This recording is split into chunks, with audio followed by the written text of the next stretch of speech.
여보, 우리 통장 좀 봐봐. 아내가 노트북을 들고 와 내 앞에 놓았습니다. 화면에는 제 명의로 된 통장 잔고가 표시되어 있었습니다. 0원. 불과 3개월 전만 해도 이 계좌에는 퇴직금과 노후자금으로 모아둔 돈이 있었습니다. 그러나 지금은 텅 비어 있었습니다. 이게 무슨 일이야? 돈이 다 어디로 간 거야? 아내의 목소리가 떨렸습니다. 저는 말을 잇지 못했습니다.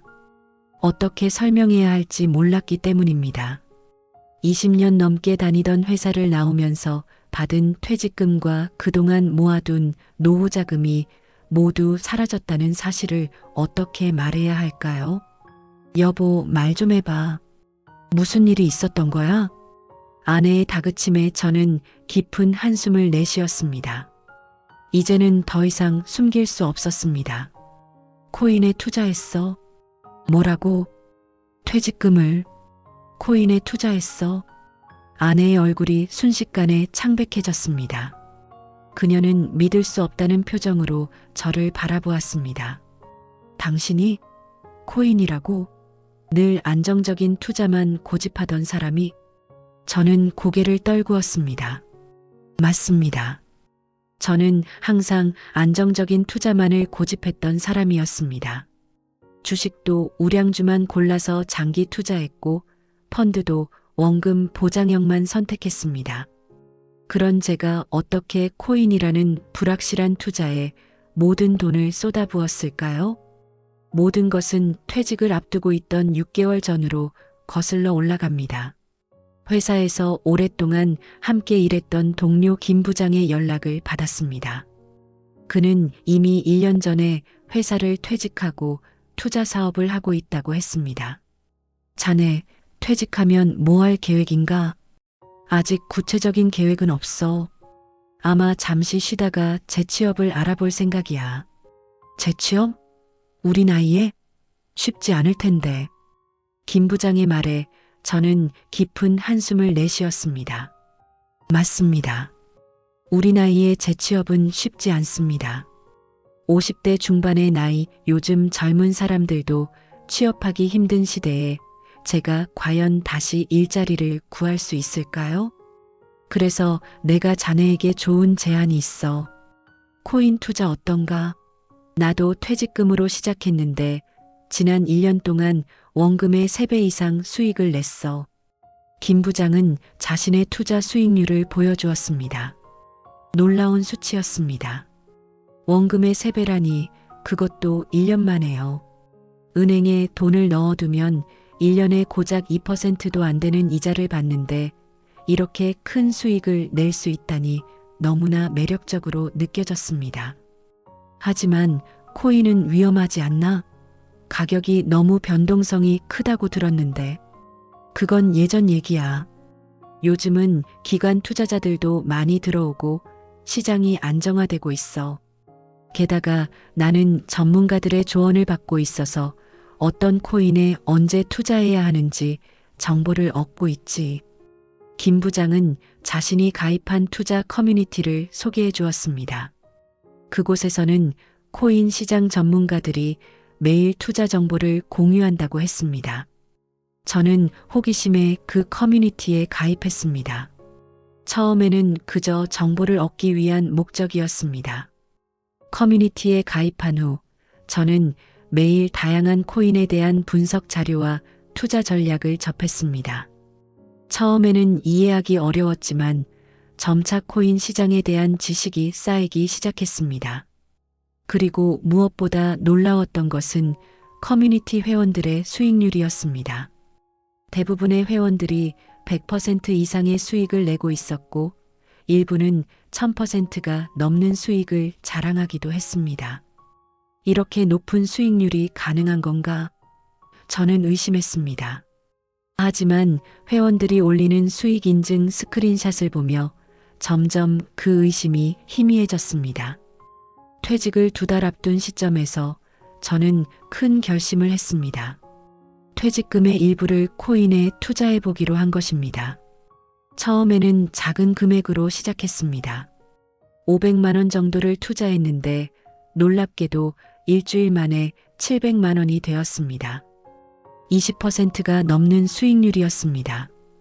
이 성공에 고무된 저는 더 많은 금액을 투자하기 시작했습니다. 퇴직금을 받은 후에는 거의 모든 금액을 코인에 투자했습니다. 아내에게는 안정적인 곳에 투자했다고 말했습니다. 사실을 말하면 반대할 것이 뻔했기 때문입니다. 처음 한 달은 순조로웠습니다. 제가 투자한 코인들의 가격은 꾸준히 상승했고 수익률은 30%를 넘어섰습니다. 저는 매일 밤 수익이 늘어나는 것을 보며 즐거워했습니다. 이대로라면 1년 안에 원금의 2배는 충분히 가능하다고 생각했습니다. 그러나 행복은 오래가지 않았습니다. 두 번째 달부터 코인 시장에 이상 징후가 나타나기 시작했습니다. 제가 투자한 주요 코인의 가격이 급락하기 시작한 것입니다. 처음에는 일시적인 조정이라고 생각했습니다. 커뮤니티에서도 모두 그렇게 말했으니까요. 지금은 조정 국면입니다. 오히려 더 매수할 좋은 기회입니다. 커뮤니티의 전문가들은 이렇게 조언했고 저는 그 말을 믿었습니다. 오히려 가격이 떨어진 지금이 더 코인을 사들린 좋은 기회라고 생각하고 남은 돈마저 투자했습니다. 하지만 가격 하락은 멈추지 않았습니다. 오히려 더 가속화되었습니다. 한 달 만에 제 투자금의 50%가 증발했습니다. 저는 패닉에 빠졌지만 여전히 희망을 버리지 않았습니다. 언젠가는 반등할 거야. 지금 팔면 손해를 확정하는 거야. 라고 자신을 위로했습니다. 그러나 상황은 나아지지 않았습니다. 오히려 더 악화되었습니다. 세 번째 달이 되자 제가 투자한 주요 코인 중 하나가 사기로 밝혀졌습니다. 개발팀이 모든 투자금을 가지고 도주한 것입니다. 이 소식이 알려지자 다른 코인들의 가격도 함께 폭락했습니다. 커뮤니티는 혼란에 빠졌습니다. 일부 회원들은 분노를 표출했고 일부는 절망했습니다. 그리고 충격적인 사실이 드러났습니다. 커뮤니티의 소위 전문가들이 실제로는 특정 코인을 부추겨 가격을 올린 후 고점에서 팔아치우는 펌프 앤 덤프 전략을 써왔다는 것입니다. 저는 이제야 진실을 깨달았습니다. 제가 속았던 것입니다. 그 높은 수익률, 그 화려한 인증, 스크린샷 모두 속임수였습니다. 그들은 신규 투자자들의 돈으로 자신들의 수익을 올리고 있었던 것입니다. 마지막 희망으로 남아있던 코인들마저 가치가 거의 없어졌을 때 저는 모든 것을 팔아치웠습니다. 퇴직금과 노후자금으로 모아둔 돈의 90%가 사라진 후였습니다. 남은 10%마저도 생활비로 사용하다 보니 이제는 계좌에 단 한 푼도 남지 않게 되었습니다. 그리고 오늘 아내가 마침내 통장 잔고를 확인한 것입니다. 모든 돈을 코인에 투자했다고? 당신이 어떻게 그런 무모한 짓을 할 수 있어? 아내의 목소리는 분노와 절망이 섞여 있었습니다. 저는 그녀의 눈을 똑바로 볼 수 없었습니다. 미안해. 정말 미안해. 나도 좋은 뜻으로 한 거야. 우리의 노후를 더 풍요롭게 하고 싶었어.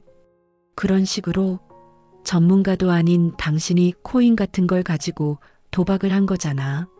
우리 이제 어떻게 살아가야 해? 모든 노후 자금이 사라졌는데. 아내의 질책은 계속되었습니다. 저는 할 말이 없었습니다. 그녀의 모든 말이 맞았기 때문입니다. 저는 무모했고 욕심이 과했으며 무엇보다 가족에 대한 책임을 망각했습니다. 여보, 정말 미안해. 내가 다시 일자리를 구해볼게. 아직 늦지 않았어. 우리 다시 시작할 수 있어. 아내는 한동안 말이 없었습니다. 그녀의 눈에는 눈물이 고여 있었습니다. 마침내 그녀가 입을 열었습니다. 당신이 어떻게 그럴 수 있어? 우리 노후는 어떻게 되는 거야? 당신 나이가 몇인데 다시 취업이 쉽게 될 것 같아? 저는 대답할 수 없었습니다. 아내의 말이 맞았습니다. 55세의 나이에 새로운 일자리를 찾는 것은 결코 쉽지 않을 것입니다. 게다가 지금 경제 상황은 더욱 어려워졌고 기업들은 비용 절감을 위해 경험 많은 고령 직원보다는 젊고 저렴한 인력을 선호합니다. 일단 내일부터 구직 활동을 시작할게. 아직 내 경력이 있으니까 기회가 있을 거야. 아내는 고개를 저었습니다. 그녀의 눈에는 이제 체념의 빛이 깃들어 있었습니다. 당신이 그동안 얼마나 힘들게 일해서 모은 돈인데 어떻게 이럴 수가 있어? 저는 머리를 숙였습니다.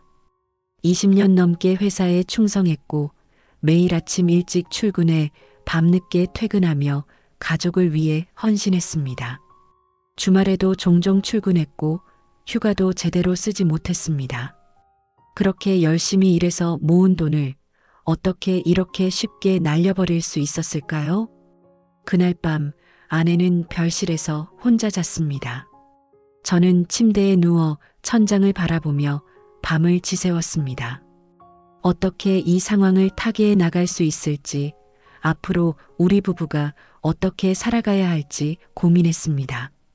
다음 날 아침 저는 일찍 일어나 구직 사이트들을 살펴보기 시작했습니다. 제 경력에 맞는 일자리를 찾기 위해 여러 키워드로 검색했지만 적합한 자리는 거의 없었습니다. 있다 하더라도 제가 이전에 받던 급여의 절반도 안 되는 금액을 제시하는 곳이 대부분이었습니다. 그래도 포기하지 않고 이력서를 여러 곳에 제출했습니다. 하지만 대부분의 회사에서는 아무런 연락도 오지 않았고 간혹 연락이 오더라도 더 적합한 후보자를 찾았다는 정중한 거절 메시지뿐이었습니다. 일주일이 지나고 2주일이 지나도 상황은 나아지지 않았습니다. 아내는 여전히 저에게 냉담했고 가정의 분위기는 최악이었습니다. 게다가 생활비도 점점 부족해지기 시작했습니다. 절망 속에서 저는 마지막 선택지를 고려하기 시작했습니다. 집을 팔아야 할지도 모른다는 생각이 들었습니다. 우리 부부가 20년 동안 열심히 모아 구입한 그리고 대출금을 갚기 위해 또 10년을 더 일한 이 아파트를 말입니다. 그날 저녁 저는 아내에게 이 생각을 조심스럽게 꺼냈습니다. 여보, 우리 집을 팔아야 할 것 같아. 아내는 충격을 받은 듯 저를 바라보았습니다. 집까지 팔자고? 그럼 우리는 어디서 살아? 전세금도 없는데. 작은 월세방이라도 구해야 할 것 같아. 지금으로서는 다른 방법이 없어. 아내는 소파에 털썩 주저앉았습니다. 그녀의 눈에서 다시 눈물이 흘러내렸습니다. 내가 평생 꿈꿔온 내 집, 그것마저 잃는 거야? 저는 아내에게 다가가 그녀의 손을 잡으려 했지만 그녀는 제 손을 뿌리쳤습니다. 만지지 마. 당신 때문에 우리 인생이 이 모양이 됐잖아. 아내의 말은 날카로운 칼처럼 제 가슴을 찔렀습니다. 하지만 그녀의 말이 틀리지 않았습니다. 이 모든 상황은 제 무모한 결정 때문이었습니다. 다음 날 저는 부동산 중개업소를 찾아갔습니다. 집을 얼마에 팔 수 있을지 문의하기 위해서였습니다. 중개인은 현재 부동산 시장 상황이 좋지 않아 제 희망가 보다 낮은 가격에 팔아야 할 수도 있다고 했습니다. 요즘은 매수자가 많지 않아서요. 게다가 이 지역은 최근에 가격이 많이 떨어졌어요. 1년 전과 비교하면 20% 정도 하락했습니다. 이 말을 들으니 더욱 가슴이 아팠습니다. 좋은 시기에 팔았다면 더 많은 금액을 받을 수 있었을 텐데 지금은 그마저도 어려워진 것입니다. 집으로 돌아오는 길에 저는 오랜만에 김 부장에게 연락을 시도했습니다. 그가 저에게 코인 투자를 권유한 장본인이었기 때문에 그에게 현재 상황을 알리고 싶었습니다. 그러나 그의 전화번호는 더 이상 연결되지 않았고 문자 메시지도 전송되지 않았습니다. 집에 도착해 보니 아내가 짐을 싸고 있었습니다. 저는 놀라서 물었습니다. 여보, 이게 무슨 일이야? 내 친정에 좀 다녀올 거야. 당분간은 거기서 지낼 생각이야. 그냥 가버리는 거야? 지금은 당신 얼굴을 보기가 힘들어. 우리 결혼 생활 25년 동안 이렇게 큰 배신은 처음이야. 아내의 말에 저는 반박할 수 없었습니다. 그녀의 입장에서는 분명 배신감을 느꼈을 것입니다. 저는 그녀와 상의 없이 우리의 모든 노후 자금을 위험한 투자에 쏟아부었고 그 결과 우리는 모든 것을 잃게 되었으니까요. 얼마나 있다 올 거야? 모르겠어. 지금으로서는 돌아올 생각이 없어. 아내는 짐을 들고 현관문을 나섰습니다. 저는 그녀를 붙잡지 못했습니다. 무슨 말을 해도 소용없을 것 같았기 때문입니다. 혼자 남겨진 집에서 저는 깊은 후회와 자책감에 빠졌습니다. 어떻게 이런 상황까지 오게 되었는지, 어디서부터 잘못된 것인지 돌이켜보았습니다. 제가 잘못한 첫 번째는 전문성 없이 코인 투자를 시작한 것이었습니다. 주식이나 부동산도 전문 지식 없이 투자하면 위험한데 변동성이 더 큰 코인 시장에 무턱대고 뛰어든 것은 너무나 무모했습니다. 두 번째 잘못은 모든 자금을 한 곳에 투자한 것이었습니다. 투자의 기본 원칙은 분산 투자인데 저는 그 원칙을 완전히 무시하고 모든 돈을 코인에 쏟아부었습니다. 세 번째 잘못은 가족과 상의하지 않고 독단적으로 결정한 것이었습니다. 그 돈은 저 혼자만의 것이 아니라 우리 가족의 노후를 위한 것이었는데 아내와 상의 없이 위험한 투자를 결정한 것은 가족에 대한 배려가 부족했던 것입니다. 그리고 마지막으로 제가 가장 크게 잘못한 것은 욕심을 부린 것이었습니다. 안정적으로 살아갈 수 있는 자금이 있었음에도 더 많은 돈을 벌기 위해 위험을 감수했던 것입니다. 이러한 후회와 자책 속에서 저는 새로운 결심을 했습니다. 지금부터라도 다시 시작하자는 것이었습니다. 나이가 많더라도 어떤 일이든 할 수 있다면 해보겠다는 결심이었습니다. 다음 날부터 저는 구직 활동의 범위를 넓혔습니다. 제 전문 분야뿐만 아니라 할 수 있는 모든 일을 찾아보기 시작했습니다. 편의점 아르바이트, 택배 배달, 음식점 서빙, 경비원까지 고려했습니다. 마침내 2주일 후에 한 물류회사에서 연락이 왔습니다. 물류창고 관리자, 보조로 일할 사람을 구한다는 것이었습니다. 급여는 제가 이전에 받던 것의 3분의 1 수준이었지만 지금 상황에서는 감사히 받아들일 수밖에 없었습니다. 첫 출근 날 저는 긴장된 마음으로 물류창고에 도착했습니다.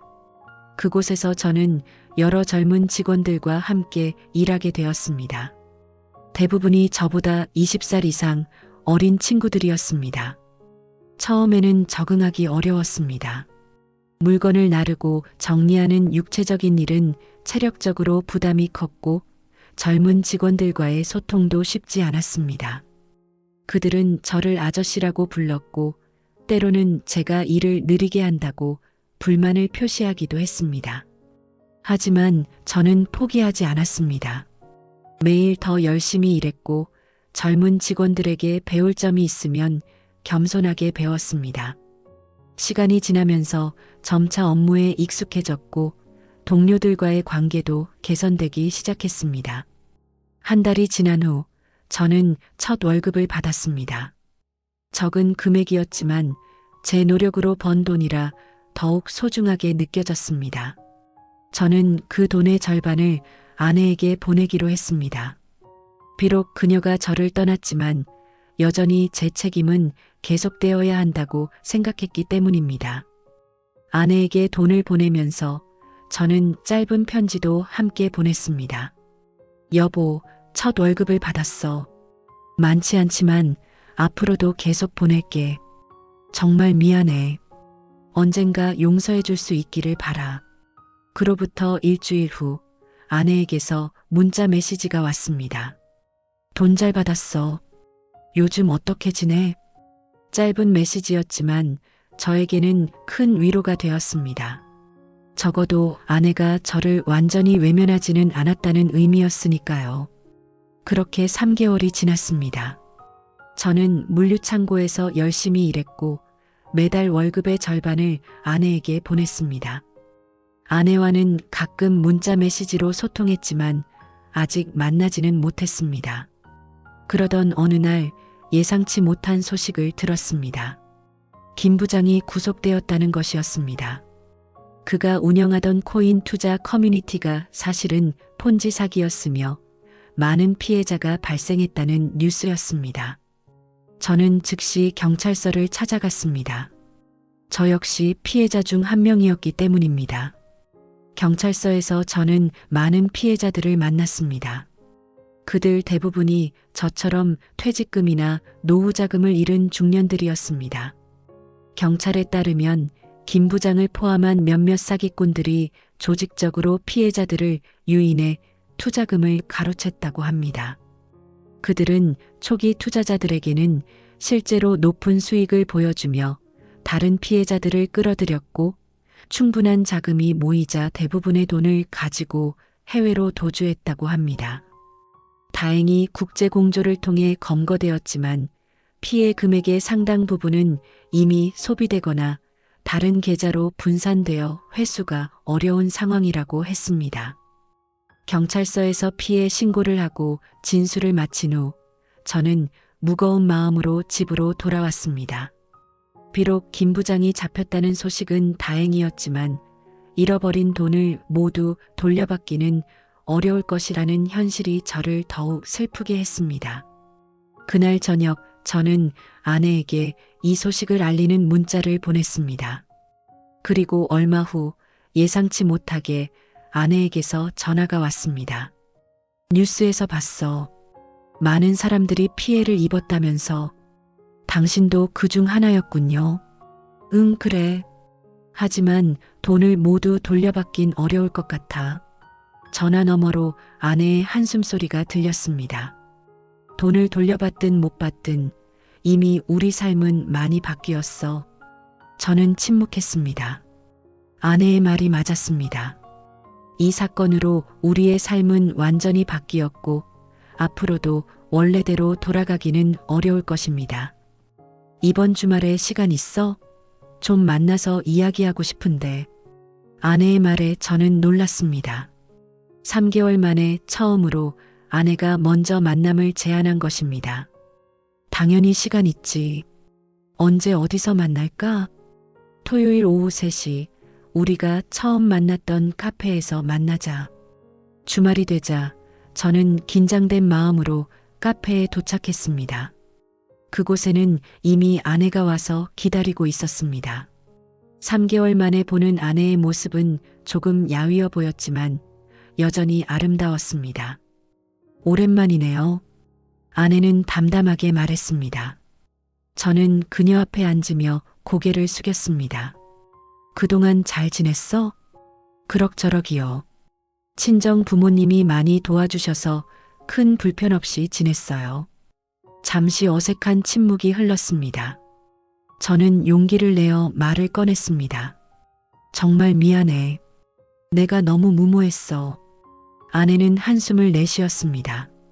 당신이 왜 그랬는지 이제는 조금 이해가 돼요.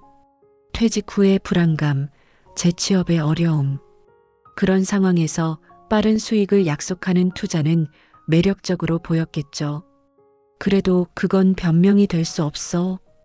우리 가족의 미래를 위한 돈이었는데 나 혼자 결정해버렸으니까. 아내는 고개를 끄덕였습니다. 맞아요. 그게 가장 서운했어요.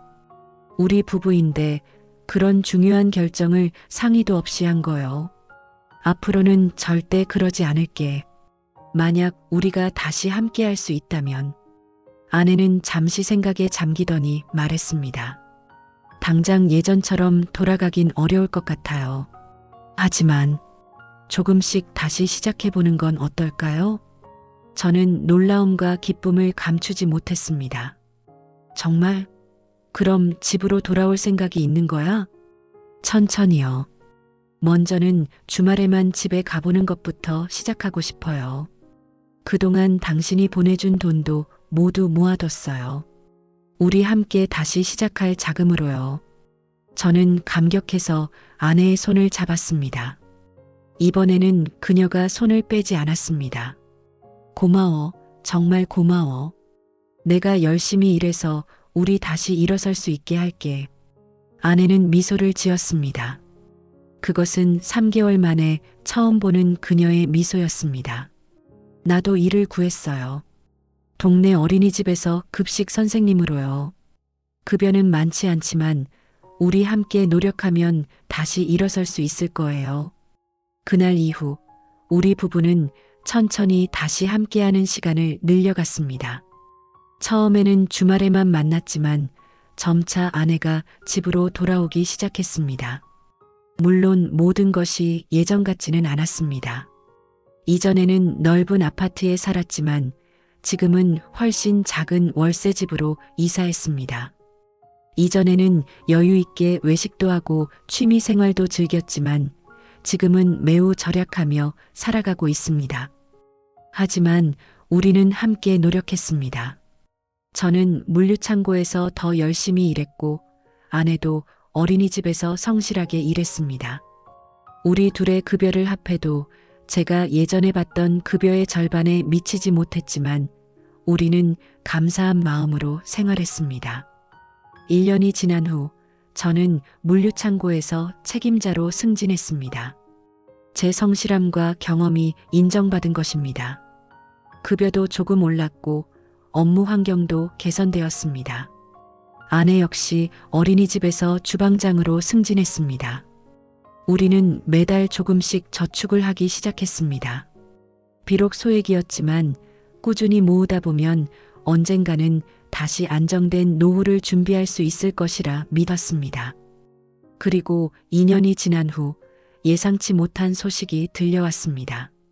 검찰이 김 부장 일당의 해외 계좌를 추적해 상당한 금액을 환수했다는 것이었습니다. 피해자들에게 일부 금액이 반환될 예정이라는 소식이었습니다. 결국 저희는 잃어버린 금액의 30%를 돌려받을 수 있었습니다. 전체 금액에 비하면 적은 금액이었지만 우리에게는 큰 도움이 되었습니다. 그 돈으로 우리는 작은 전셋집으로 이사할 수 있었고 조금 더 여유 있는 생활을 할 수 있게 되었습니다. 지금 그 사건이 있은 지 3년이 지났습니다. 우리는 여전히 예전만큼 부유하지는 않지만 함께 노력하며 새로운 삶을 만들어가고 있습니다. 더 중요한 것은 이 어려운 시간을 통해 우리 부부의 관계가 더욱 깊어졌다는 것입니다. 저는 이제 돈보다 더 중요한 가치가 있다는 것을 깨달았습니다. 가족과의 신뢰, 정직한 소통, 그리고 함께 어려움을 이겨내는 힘이 진정한 부라는 것을 말합니다. 물론 지금도 가끔은 그 시절을 생각하며 후회가 밀려올 때가 있습니다. 퇴직금을 모두 잃지 않았다면 지금쯤 얼마나 더 여유롭게 살고 있을까 하는 생각이 들기도 합니다. 하지만 그런 생각이 들 때마다 저는 지금 우리가 함께하고 있다는 사실에 감사합니다. 돈은 잃었지만 더 중요한 것을 얻었다고 생각합니다. 삶의 진정한 가치와 행복이 무엇인지 깨달은 것입니다. 이제 저는 58세가 되었습니다. 앞으로도 60세 은퇴까지 그리고 그 이후로도 계속 일을 해야 할 것입니다. 하지만 더 이상 그것을 부담으로 느끼지 않습니다. 일할 수 있다는 것 자체가 감사한 일이니까요. 퇴직금으로 코인 투자를 했다가 모든 것을 잃은 경험은 제 인생에서 가장 큰 실패였지만 동시에 가장 값진 교훈을 준 사건이기도 합니다. 돈보다 중요한 것이 있다는 것, 그리고 어떤 상황에서도 다시 일어설 수 있다는 것을 배웠습니다. 우리 부부는 이제 새로운 꿈을 꾸고 있습니다. 작은 집이라도 다시 우리 소유의 집을 마련하는 것, 그리고 조금씩이라도 노후 자금을 모으는 것입니다. 그리고 무엇보다 남은 인생을 서로 믿고 의지하며 살아가는 것입니다. 인생은 때로 예상치 못한 방향으로 흘러갑니다. 하지만 그 흐름 속에서도 우리가 어떤 태도로 살아가느냐가 더 중요한 것 같습니다. 저는 이제 과거의 실수를 뒤로하고 현재에 감사하며 미래를 향해 한 걸음씩 나아가고 있습니다. 퇴직금으로 코인 투자했다가 계좌가 텅 비었던 그날은 제 인생의 가장 어두운 날이었지만 그 어둠 속에서 새로운 빛을 발견한 날이기도 합니다. 모든 것을 잃고 나서야 진정으로 소중한 것이 무엇인지 깨달았으니까요.